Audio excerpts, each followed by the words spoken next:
കൊല്ലം പത്തനാപുരത്ത് BMS പ്രവർത്തകന്റെ വീട് കയറി ആക്രമണം. പുന്നല പനങ്ങാട് സ്വദേശി ജോബിനും ഭാര്യ ജിൻസിക്കുമാണ് മർദ്ദനമേറ്റത്. സംഭവത്തിൽ 4 പേർക്കെതിരെ പത്തനാപുരം പോലീസ് കേസെടുത്തു.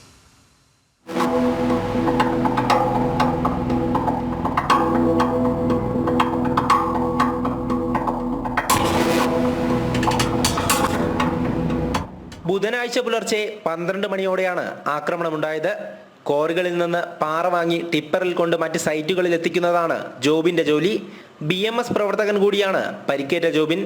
സാമ്പത്തികമായും പാറലോടുമായും തുടരുന്ന തർക്കമാണ് സംഘർഷത്തിലേക്ക് വഴിവെച്ചത്. വീട്ടിലേക്കെത്തിയ സംഘം വാക്കുതർക്കത്തിന് പിന്നാലെ കാർ അടിച്ചു തകർക്കുകയും ജോബിനെയും ഭാര്യയെയും മർദ്ദിച്ചതായുമാണ് പരാതി. സംഘത്തിലുണ്ടായിരുന്നവർ ചെടിച്ചട്ടികൾ കാറിലേക്കും വീടിന്റെ സിറ്റ് ഔട്ടിലേക്കും എറിയുന്നത് ദൃശ്യങ്ങളിൽ വ്യക്തമാണ്. വീടിന് സമീപം നിർത്തിയിട്ടിരുന്ന ടിപ്പർ ലോറി കേടുപാട് വരുത്തിയതായും പരാതിയുണ്ട്. പുള്ളി പറഞ്ഞു, നിനക്ക് എന്തെങ്കിലും ചെയ്യാൻ പറ്റുമെങ്കിൽ എനിക്ക് ഞാൻ ചെയ്യാൻ പറ്റുന്നത് ഞാൻ ചെയ്ത് നിന്നെ കാണിക്കാം. നീ ഇവിടുന്ന് നടന്ന് നീ ജോലി ചെയ്യത്തില്ല, നിന്നെ ഞാൻ ഇഴയ്ക്കും എന്ന് പറഞ്ഞ് പുള്ളി വൈകിട്ട് പോവുകയും ചെയ്തു. അത് കഴിഞ്ഞിട്ടും അദ്ദേഹം പിറ്റേ ദിവസം രാത്രിയിൽ ഞങ്ങൾ ഒരു 9:30 വരെ ഞങ്ങൾ ഇവിടെ വെളിയിലുണ്ടായിരുന്നു.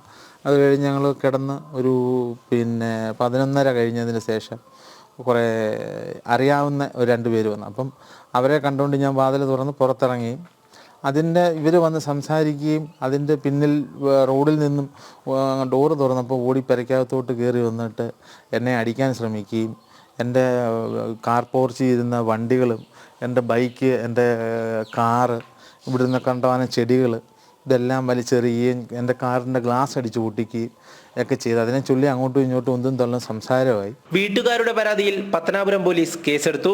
ആക്രമണം നടത്തിയ 4 പേരെ പോലീസ് കസ്റ്റഡിയിലെടുത്ത് അറസ്റ്റ് രേഖപ്പെടുത്തി. പ്രതികളെ സ്റ്റേഷൻ ജാമ്യത്തിൽ വിട്ടയച്ചു. എന്നാൽ പ്രതികൾക്കെതിരെ പോലീസ് നിസ്സാര വകുപ്പുകൾ ചുമത്തിയതായാണ് ആക്ഷേപം. തുടർന്ന് പരിക്കേറ്റ ജോബിനും ഭാര്യയും SP ഓഫീസിലെത്തി പരാതി നൽകി. ആക്രമണത്തിൽ ശക്തമായ നടപടി ഉണ്ടാകണമെന്നാണ് ജോബിന്റെയും കുടുംബത്തിന്റെയും ആവശ്യം.